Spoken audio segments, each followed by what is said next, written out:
Okay, so the purpose of this video is to show you how to write your first assembly program. And in order to write this, I decided that I'm going to show you how to write a function like max. So for instance, if you write max in C, it would look something like this. You're going to take two arguments and then you compare x to y and you have a local variable called z. And if x greater than y, then z would be x, otherwise z would be y, and return z.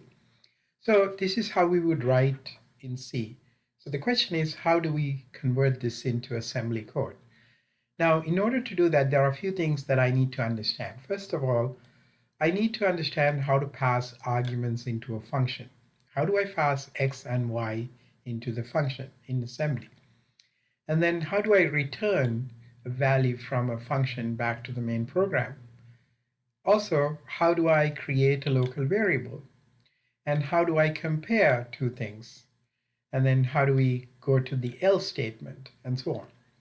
So there are a few questions that I need to answer in order to do this program. So let's start with the first part, which is how do I pass arguments into a program? Now also my program is called max, or function is called max.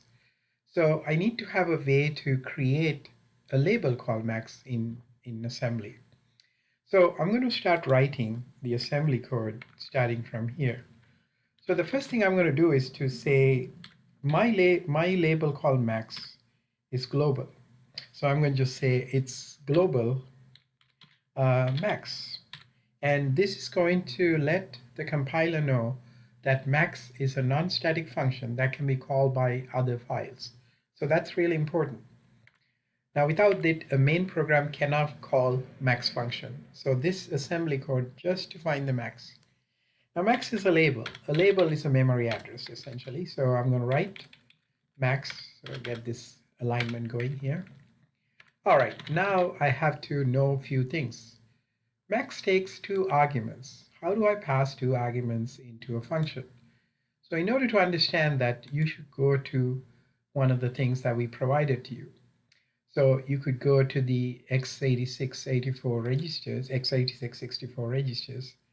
And if you look at those registers, and you will see that the general purpose, the registers that are passing argument one is called RDI if you're using 64 bits. If you're using 32 bits, it will be called EDI, or RSI and ESI. So let's assume that I'm using only integers, so therefore I need only EDI and ESI. So let me switch back to my program now. So what I know is now when I call this function, somehow I will be given the two arguments through these two registers. And all I have to do is as a function to make use of it. So I can immediately compare. So I can compare, but when I do compare, I can use compare Q, compare L, compare W, or compare byte. But I'm going to use compare L. Compare L means it's a long or 4-byte thing because I'm comparing integers. If I use compare L, then I have to use the registers. So I'm going to compare the two registers. The question I'm asking is x greater than y? So the x is the sort of the first argument, which would be in EDI. So I'm going to put that in here. So this is x, EDI, and this is y. Okay, so that's going to be ESI. So I'm comparing, this is asking me the question. I'll write this as a comment. I'm asking the question, is x greater than y? The question I'm asking. I'm asking, is x greater than y? Notice that I use compare L, therefore I use the E registers, not the R registers. So notice that the 32 bits are E registers. Now I have to make a decision. Suppose x is greater than y. If x is greater than y, I need to do this. Now typically what you do is you do the else part. So suppose x is, this is not true. So that means x is less than or equal to y. Okay, so jump on less than or equal to.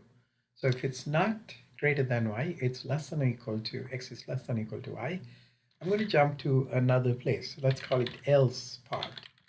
So this is the label, and that label will be somewhere here, else part. Okay, this is what I would do if x is less than or equal to y. So in that case, let's take care of that.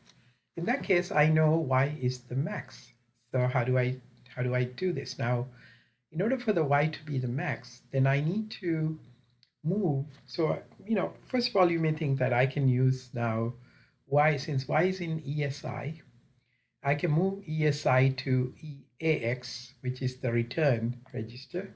Return value should be given EX, but the problem is I can't use the move instruction with two registers. One of them has to be a memory location. So this means I need to have some kind of a temporary variable that I need to store this with. So this is where the z comes in. So where do I define z? So let's say I'm going to define z as a label, and I can give a compiler directive here called, this is the section, this is the data section. All right, and the z is going to be, I'm going to tell the compiler that it's a directive. It is going to be 4 bytes of memory. That's 32 bits.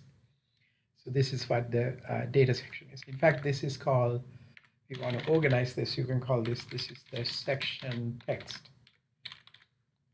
Section text.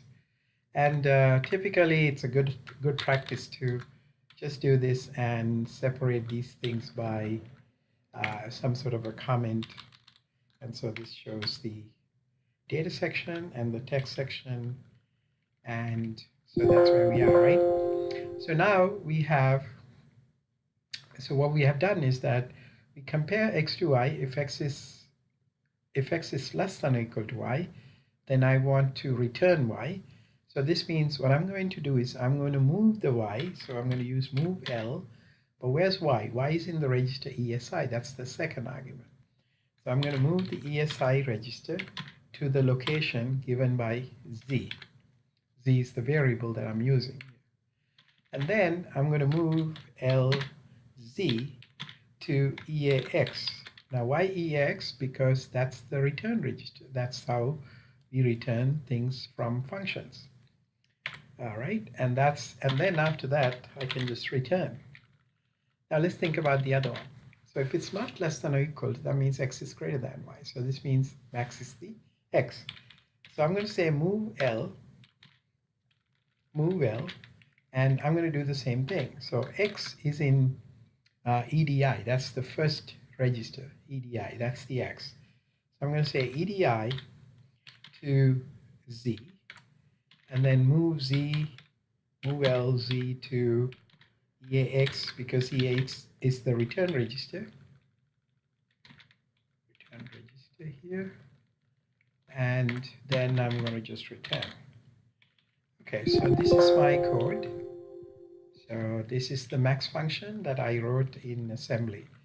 This is like defining a local variable. This says max is a non-static function. Then this defines what the max is supposed to do. All right, so let's save this and see whether we have done the correct thing. Now, I wrote some function beforehand so that you can see, so it's called Emax testmax, I think, testmax.c. Okay, so here's the main program that I'm going to use to test my max function. So notice the main program is just, I have two variables x and y, and I take command line argument 1, compare it to an integer from ASCII, from a string, compare the second argument to a string, I call it y, and then call max function, which is defined in a different file called max.c, max.s. It should be max.s. I call it max.c. So let me just change that. Move max.c to max.s, because this is an assembly code. So I'm going to say emax max.s. Okay, so that's what the file is. All right, so that's what it is, right? And then after that, I'm just going to, so one programming is assembly. My function is in assembly. My main program is in as a C code. So the question is now, how do I combine these two programs? So in order to combine them, what I'm going to show you is the following. So I want to compile with GCC 217 max.s and testmax.c, and then write the object file to testmax. Oops, I have problems. Implicit declarations. Okay, that's because I'm using GCC 217. I can ignore these warnings, but you can easily fix them by perhaps moving a few things around. Um, so, um, so I'm going to just ignore them for now. If I do GCC, probably this won't complain. Okay, so 217 is kind of picky. We'll not get into the details about how to remove the warnings, but you have to worry about that later. Okay, um, so I did that, and now I'm going to run this file. So it's called testmax test. Oh, why did I call it textmax? That's fine. I'm going to call it textmax, and then 12 and 34. Okay, max of 12 and 34 is 34. So essentially, max is calling this max and give me the right thing. So did I do that right? So let's say I want 34 and 12. We'll change the order. Still working. That's good. Suppose both of them are the same. That's good. Suppose one number is negative, the other number is positive. That's good. Suppose both numbers are negative. Now that's good too. That's the max, -3, right? Suppose both numbers are 0. Okay, well, that's fine too. And suppose one is 0 and the other one is a very large number. Oops, in this case, actually it went overflow, so it was just too big. But if I do it correctly, then I get this. But you get the idea and how to write an assembly function, assembly program, and a main program and combine them. In the upcoming videos, I'm going to show you a few other things like debugging and getting ready to do your assignment 1 part 1.